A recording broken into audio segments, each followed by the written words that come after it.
1953, c'est la mort de Staline. Et on sait qu'André Barbeau accordait à cette mort une importance considérable, parce qu'elle venait valider le cycle Saturne-Neptune qui avait été connecté avec la révolution d'octobre. En réalité, à cette époque-là, on parle de déstalinisation. Et donc la mort de Staline est un problème assez secondaire, finalement. D'autant plus qu'on peut se demander si il n'a pas été finalement assassiné, au fond, empoisonné. Mais ce n'est pas le phénomène lui-même qui est intéressant. Astrologiquement, la mort de Staline n'a aucun sens. Ce qui est important, c'est la déstalinisation, parce qu'on est en phase, on est à Saturne en balance, on est en phase de Dine, et on veut remettre en question un système, et non pas une personne. La déstalinisation, ce n'est pas le rejet de Staline, c'est le rejet de tout le système de Staline, qui n'a rien à voir.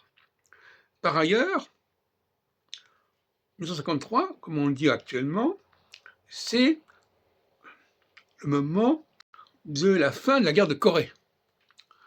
Et cette guerre de Corée, qui est un problème assez grave, on va l'évacuer à ce moment-là.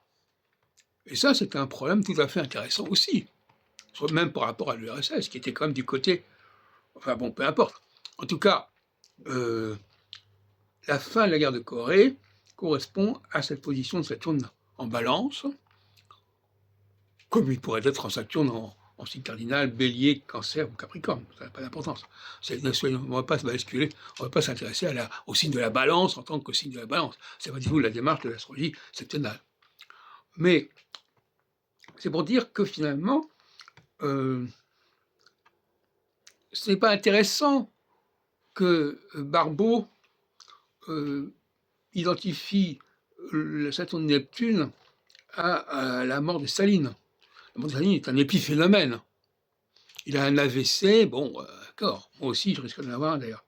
Mais on peut penser que c'est de toute façon, même s'il n'était pas mort, ou s'il n'était pas mort dans les conditions qu'on a cru, ou qu'on a voulu qu'elles soient, ça ne change rien au problème. Ce qui est important, c'était de changer le système, de remettre en question le système, c'est ce qu'a fait Khrouchtchev, etc.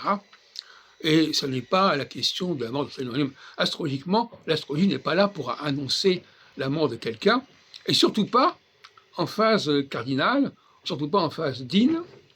La phase Dine s'intéresse au système, elle ne condamne pas les personnalités, elle condamne le système.